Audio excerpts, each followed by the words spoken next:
Varicose veins కి సరైన చికిత్స కోసం సంప్రదించండి ఎవిస్ హాస్పిటల్. నమస్తే అమ్మా. నమస్తే అమ్మా జయలక్ష్మి. అమ్మా హ్మ్.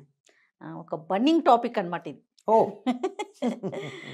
ఏంటంటే రిటర్న్ గిఫ్ట్స్ అమ్మా. హ్మ్. మనం ఇంట్లో ఏదో ఒక ఫంక్షన్ చేసుకున్నాం. హ్మ్. ఫర్ ఎగ్జాంపుల్ మా ఇంట్లో ఒక ఫంక్షన్ అయిందమ్మా. హ్మ్. నేను మిమ్మల్ని ఇన్వైట్ చేశాను, హ్మ్. మీరు వచ్చారు. హ్మ్. వచ్చేటప్పుడు ఆ ఫంక్షన్కి తగినట్టుగా నేను ఏదో పూజో వ్రతమో చేసుకుంటే ఒక జాకెట్ ముక్క, కొబ్బరికాయ, ఇంకేదో తీసుకొస్తారు. ఓ పండో పలమో తెస్తారు. హ్మ్. లేదు ఇంకొక ఫంక్షన్ అనుకోండి, దానికి తగినట్టుగా ఏదో ఒక గిఫ్ట్ తీసుకుని మీరు మా ఇంటికి వస్తారు. హ్మ్. నేనేం చేస్తున్నాను, చక్కగా భోజనం పెడతాను, తాంబూలం ఇస్తాను, కార్యక్రమాన్ని బట్టి వెళ్ళిపోయేటప్పుడు నేను ఒక రిటర్న్ గిఫ్ట్ ఇస్తున్నా. హ్మ్. ఇది ఎలా అయిపోయిందంటే, మీ ఇంటికి వచ్చేటప్పుడు మేము పలానా గిఫ్ట్ తీసుకొస్తున్నాం, మేము వెళ్ళేటప్పుడు మాకేమి ఇస్తారు అనే ఒక ఎక్స్పెక్టేషన్లోకి వెళ్ళిపోయింది. అసలు ఈ రిటర్న్ గిఫ్ట్ కాన్సెప్ట్ ఏంటి? పూర్వకాలంలో అసలు ఈ పద్ధతి ఉందా? ఎలాంటి సందర్భాల్లో మన ఇంటికి వచ్చి మన ఫంక్షన్కి వచ్చి తిరిగి వెళ్ళేటప్పుడు గిఫ్ట్ ఇచ్చి పంపుతారమ్మా? అమ్మా, అసలు ఈ ఇచ్చిపుచ్చుకోవటాలన్నది చాలా ఎక్కువైపోయి చికాకు కలుగుతోందమ్మా. మరి ఎందుకు అసలు ఏమనిస్తారమ్మా? శుభలేఖలు ఏమనేస్తారు? మా దర్పిత చందన తాంబూలాదులు స్వీకరించి మమ్మ ఆనందింపచేయ ప్రార్థన. అవును, అంతే కదా? అంతేనమ్మా. ఆ చందనము తాంబూలం ఇవ్వాలి. ఎవరికైనా ఇంటికి వస్తే ఇవ్వాల్సింది ఏమిటంటే, ముందు అంటే మనది ఉష్ణదేశం గనక కాస్త గంధం ఇచ్చి తాంబూలం ఇస్తాం. అలాగే వెళ్ళేటప్పుడు కూడా ఏం చేస్తామమ్మా, మన ఇంటికి ఎవరైనా వస్తే బొట్టు పెట్టి తాంబూలం ఇస్తాం. ఇంటికి వచ్చినటువంటి వాళ్ళని ఊరికే పంపకూడదు గనక తప్పనిసరిగా ఎవరింటికన్నా వెడితే మంచినీళ్ళన్నా తాగి రావాలట. ఏమీ లేకుండా తినకుండా తాగకుండా వెళ్ళకూడదు, అది అవమానం. అందుకని ఏం చేస్తారు, మరీ నువ్వు మహారాష్ట్రలో అయితే బెల్లం ముక్క పెడతారు, ఏమీ లేకపోతే ఇంత బెల్లం అన్న నోట్లో వేసుకెళ్ళమంటారు. ఓకే, అది ఒక పద్ధతి. అంటే నీకు నాకు మధ్య తినేటటువంటి అభిమానం ఉంది అని చెప్పడానికి. అదే పండగ మీరు అన్నట్టు ఏదన్నా ఫంక్షన్స్కి వచ్చారనుకోండి, ఫంక్షన్స్కి వస్తే ఎవరు తేవాలో తెలుసా అమ్మ? పెద్దవాళ్ళు తేవాలి బట్టలు. మీకన్నా పెద్దవాళ్ళు ఆశీర్వచనం సమయంలో మీకు బట్టలు పెడతారు, వచ్చి మాకు బట్టలు పెట్టి ఆశీర్వదిస్తారు. బాగుంది. అలాగే పీటల మీద కూర్చునేటటువంటి వాళ్ళు వ్రతాలు పూజలు మొదలైనవి చేసేటప్పుడు వాళ్ళు ఏం చేస్తారంటే పెద్దలకి బట్టలు పెట్టి కూర్చుంటారు. ఇంతే, పెద్దలకి బట్టలు పెట్టాలి. పెట్టి వాళ్ళకి నమస్కారం చేసి, అంటే ఏమిటి అర్థం? వాళ్ళ అనుమతి తీసుకుంటున్నారు.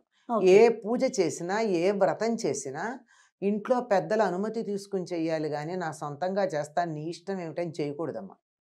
మనకి ఎటువంటి కార్యమైన, ఎందుకంటే వాళ్ళ ఆశీస్సులు ఆమోదం ఉంటే అది వెనుబలంగా ఉంటుంది. మీకు గమనించినట్టయితే వరలక్ష్మి వ్రతం కథ చదువుతారు కదా అందరూ. అవును. అందులో సాక్షాత్తు వరలక్ష్మీదేవి వచ్చి ఆవిడికి ఎవరికి చారుమతికి, నేను వరలక్ష్మిని, నీ కోరిక తీరుస్తాను, రాబోయేటటువంటి శ్రావణ పూర్ణిమకు ముందు వచ్చే శుక్రవారం నాడు నన్ను పూజ చెయ్యి అని చెప్పింది. బాగుందా? చెబితే ఈవిడ తెయ్యని చేసిందా? అందరికీ చెప్పి పెద్దల అనుమతి తీసుకుని చేసింది. కథ చదవండి.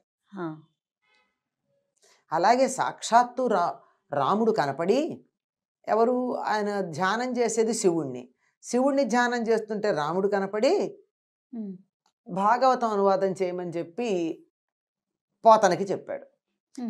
ధ్యానంలో, కల కూడా కాదు. చెబితే ఆయన పెద్దలకి తండ్రికి చెప్పి వాళ్ళ అనుమతి తీసుకుని వాళ్ళందరూ రాయినాయనా అంటే మొదలుపెట్టాడు.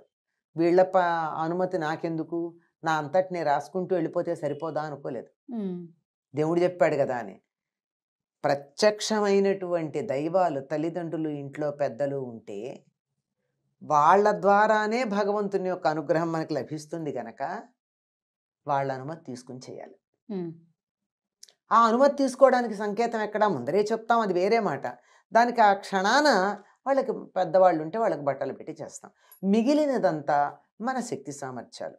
ఇప్పుడు నాకు బాగా వైభవం ఉంది, ఆ వైభవాన్ని 10 మందికి పంచుకోవాలనుకుంటున్నాను నేను.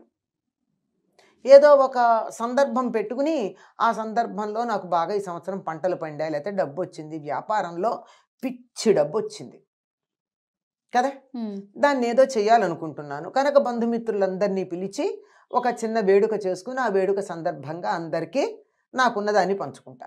అంతేగాని తప్పనిసరిగా రిటర్న్ గిఫ్ట్ ఇవ్వాలి అన్న నియమం ఏం లేదమ్మా. ఇవ్వవలసిందల్లా తాంబూలం, పండు తాంబూలం. బహుశా ఈ రోజుల్లో జరిగే ఫంక్షన్స్ ని మీరు చూస్తూనే ఉండుంటారు. ప్రతి ఫంక్షన్ కి ఒక ఒక అంటే ఒక పుట్టినరోజు మొదలమ్మా, ఒక ఇల్లు కట్టుకోవడం మొదలు కాదమ్మా, బారసాలకెడితే, ఉయ్యాల్లో వేస్తే, అసలు ఈ రిటర్న్ గిఫ్ట్ కాన్సెప్ట్ చూస్తుంటేనే ఏంటి అసలు ఎటుపోతుంది? ఒకరిని చూసి ఒకరిని చూసి వాళ్ళు పలానాది ఇచ్చారు, మనం ఇంకొకటి ఇవ్వాలి. భోజనాలు పెట్టడం వరకు అంటే మన ఇంటికి ఇన్వైట్ చేసాం, వేడుక ఓకే. ఈ రిటర్న్ గిఫ్ట్ ఎందుకు వచ్చిందో అర్థం కాని పరిస్థితి అనిపిస్తుంది. అర్థం కాదు అసలు. రిటర్న్ గిఫ్ట్ అన్న పదమే ఇంగ్లీషు, తెలుగు వాళ్ళది కాదు. మనకున్న తాంబూలమే. తాంబూలం ఏ ఫంక్షన్ కైనా మనం అంటే తాంబూలం ఇస్తాం. మన ఒకవేళ ముత్తైదులు అనుకోండి, మన దగ్గర ధనం ఉంటే ఓ జాకెట్ ముక్క పెడతాం, లేదంటే ఒక చీర పెడతాం. ఉపయోగపడేవే కదా అవి. అవును. అంతేగాని ఇప్పుడు ఇచ్చేవి ఎందుకు ఉపయోగపడుతున్నాయి? ఏవి కూడా ఉపయోగపడేవి ఎక్కడా కనపట్టలేదు మనకి కదా. అవును. ఇంటి నిండా వస్తువులు, ప్లాస్టిక్ డబ్బాలు, ప్లాస్టిక్ వాటర్ బాటిల్స్, ఇవే కదమ్మా చూస్తున్నాం. ఇంటి నిండా వస్తువులు పేరుకుపోతున్నాయి. వాడేది లేదు, పెట్టేది లేదు, ఏం చేయాలో తెలియక కొంతకాలం ఉంచి తర్వాత బయటపడి ఫ్యాన్సీ అంటున్నారే, ఈ ఫ్యాన్సీ వస్తువులు ఎక్కువ అవుతున్నాయి. ఇది చెయ్యాల్సినటువంటి పని లేదంటే లేదు. ధనం ఉంది, నేను పంచుకోవాలనుకుంటున్నాను ఇచ్చేవాళ్ళు ఉంటే ఉండాలి. కానీ అలా ఆ రకంగా తమకున్నటువంటి సంపదని 10 మందితో పంచుకోవాలని. ఉదాహరణకి మనకి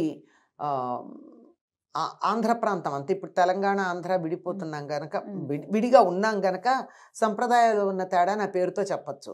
ఆంధ్ర ప్రాంతంలో మనకి పంటలు వస్తాయి సంక్రాంతికి. వచ్చినటువంటి వాళ్ళందరికీ ఏం చేస్తాం, మనం తాంబూలాలు ఇచ్చి పంపిస్తాం. కానీ తెలంగాణ ప్రాంతంలో నోము అని చెప్పి 13 వస్తువులు తీసుకొచ్చి తప్పనిసరిగా 13కి తాంబూలంలో వస్తువులు పెట్టిస్తారు. అందుకని నోము అంటే 13 లెక్క, డజన్ అంటే 12, నోము అంటే 13. దీపావళికి కానీ సంక్రాంతికి కానీ అట్లా నోముగా ఇచ్చే పద్ధతి ఉంది. అది ఆ ప్రాంతంలో వాళ్ళు ప్రత్యేకంగా ఆ ఒక్కదానికి, మళ్ళీ అన్నిటికీ కాదు, ఓహో ఒక్కదానికి మాత్రమే. ఆ ఒక్కదానికి దేనికి, కొంతమంది దీపావళికి చేసుకుంటారు, కొంతమందికి సంక్రాంతికి చేసుకుంటారు. నోముగా 13 వస్తువులు పంచుకునేది. అట్లా ఏదన్నా ఒక లెక్క ఉంటే తప్ప నోము అనేదన్నా మామూలుగా ఏంటమ్మో పంచుకోవడం, అప్పు చేసి మరీ పెట్టేటటువంటి వాళ్ళు కనపడుతున్నారు. అవును. ఈ వస్తువులు ఏమన్నా ఉపయోగపడతాయా? ఇంటి నిండా పేరుకుపోతూ ఉంటాయి. ఉపయోగపడేవి ఇచ్చినా అందం చందం.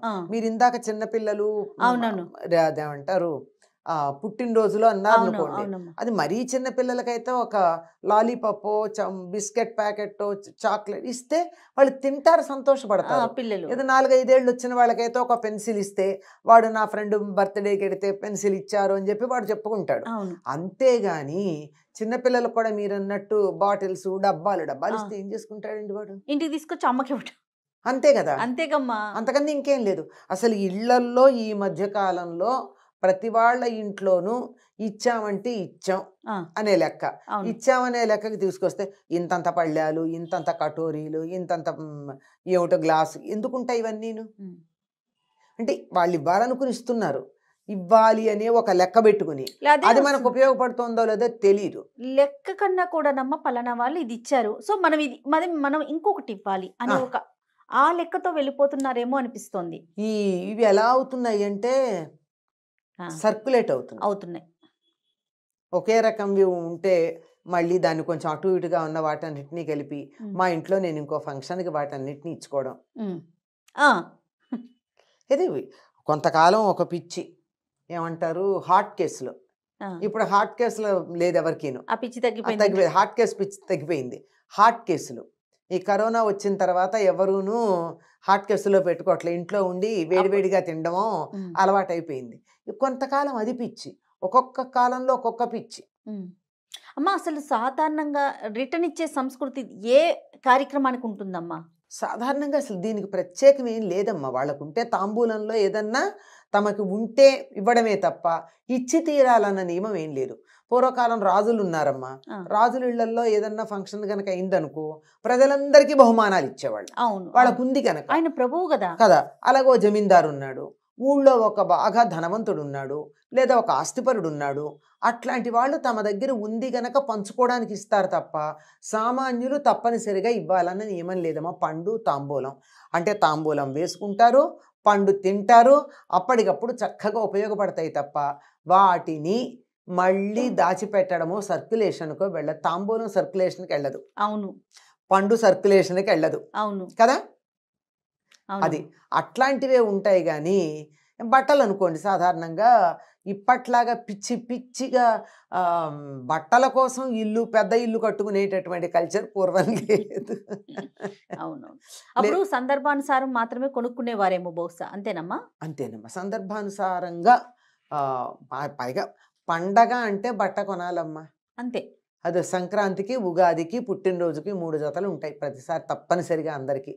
ఎట్లాంటి అది కూడా సామాన్యులకి, ఇంకా తక్కువగా ఉన్న ఉన్న వాళ్ళకి. వారికి అది కూడా. అంచేత చక్కగా హాయిగా ఉండేది ఇల్లు కూడా. ఇప్పుడు ఇళ్ళన్నీ ఎలా ఉంటున్నాయంటే బట్టలు తోరణాలు వేలాడుతూ ఉన్నాయి. అవును అవును ఇవన్నీ లేవు ఇప్పుడు. అసలు ఒకళ్ళు ఇచ్చేది ఒకటి మనమే కొనుక్కుంటున్నాం. అసలు తర్వాత ఇచ్చేవి మన టేస్ట్కి సరిపోకపోతే ఏం చేయాలో తెలియటల్లా.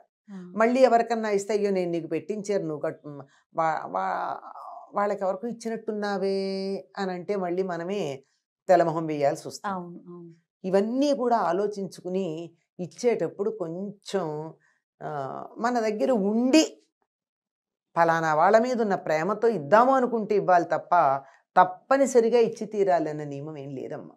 ఓకే. మన ఇంటికి అలాగే మీరు నన్ను పిలిచారు, అమ్మా మీరు నన్ను పిలిచినప్పుడు నేను పెద్దదాన్ని అయితే నీకు ఆశీర్వచనానికి నేను బట్టలు తీసుకొచ్చిస్తాను, మిగిలిన ప్రధానం అదే బట్టలు. ఆహా నేను చిన్నదాన్ని అనుకో, అమ్మా ఇవ్వాల్సిన పనేం లేదు. ఆ, వచ్చో నమస్కారం చేసి మహా అయితే పూజ అయితే ఓ పండు ఇచ్చి అంతే. అంతేగాని ఆశీర్వచనంలో బట్టలు పెట్టేది పెద్దవాళ్ళు మాత్రమే. ఓ, ఉమ్. ఇది తెలియక ఏమిటో ఇవ్వడం పుచ్చుకోవడం, ఇస్తేనమ్మా వాయనం పుచ్చుకుంటున్నమ్మా వాయనం, ఇస్తేనమ్మా వాయనం పుచ్చుకుంటున్నమ్మా అక్కడ వాయనం. జరిగే కార్యక్రమాల కన్నా కూడా ఈ ఇచ్చి పుచ్చుకునే ధోరణి పుచ్చుకోవటాల అది ధోరణి చాలా చాలా వ్యాపార ఎక్కువైపోయింది. ధోరణి ఎప్పుడైతే మనుషులకు మనస్సుల్లో వచ్చిందో, అమ్మా బహుమానాలు కూడా వ్యాపార దృష్టి. ఇంకా కొంతమంది అయితే ఒకళ్ళు పెళ్ళిళ్ళల్లో వాటిల్లో పుస్తకం పెట్టు కూర్చొని రాస్తారు, ఫలానా వాళ్ళు ఫలాంది ఇచ్చారని. ఇది మరీ భయంకరమైనటువంటి ఇదివరకు రోజులు అదే కదమ్మా ఉండేది. ఇదివరకు రోజుల్లో ఉండేది కదా, నాకు గుర్తు, నాకు అవును, తెలుసు, నాకు తెలుసు. అదే నాకు కూడా తెలుసు చాలా అన్నమాట. ఆశ్చర్యపోతూ ఉండేవాళ్ళం. పలానా వాళ్ళు ఇంత ఇచ్చారు అని. ఆ, ఎందుకు అంటే రేపటి రోజున మేము వెళ్ళినప్పుడు వాళ్ళకి ఇవ్వాలి కదా. అట్లా అట్లా ఎందుకు అవుతారు? రాజుగారు ఇప్పుడు రాజుగారు మనకి ఏదో పెద్ద వెండి వస్తువు ఇచ్చారు, నా జన్మలో నేను వెండి వస్తువు కొనుక్కోలేను అనుకో, నేను ఇంకోళ్ళు పిలిస్తే మరి వెండి వస్తువు ఎక్కడిస్తాను? అది మన స్థాయి వాళ్ళ స్థాయి, తర్వాత ఈ రెండింటికి మధ్య సమన్వయము, వాళ్ళ అభిరుచులు రుచులు కూడా. ఉమ్. వీటిని కూడా మనం పరిగణలోకి తీసుకోవాలి. అవును, చాలా ఎన్ని ఉండాలి. బహుమానాలు ఇవ్వడం అనేది అంత ఈజీ విషయం కాదమ్మా. అలా మార్కెట్కి వెళ్ళి ఇవ్వలేం. ఒక్కొక్కళ్ళకి ఇవ్వాలి అంటే 100 ఆలోచించి ఇవ్వాలి. నీకు నీ చీర పెట్టాలనుకో, నీకు నచ్చే రంగు పెట్టాలి, నువ్వు కట్టుకునేటట్టు పెట్టాలి. తీరా చేసి నీ దగ్గర 100 ఉంటే కూడా ఈ చీర నేను కట్టుకోకుండా ఉండలేను అనిపించేట్టు పెట్టాలి నేను. ఏదైనా ఏ చిన్న వస్తువైనా దానికి ఖరీదు కట్టడం వల్ల సమస్య వచ్చిందమ్మా. దానికి విలువ కట్టాలి తప్ప ఖరీదు కట్టకూడదు. రైట్, అది ఆలోచించాలి. తప్పకుండా. నమస్తే. నమస్తే. నమస్తే.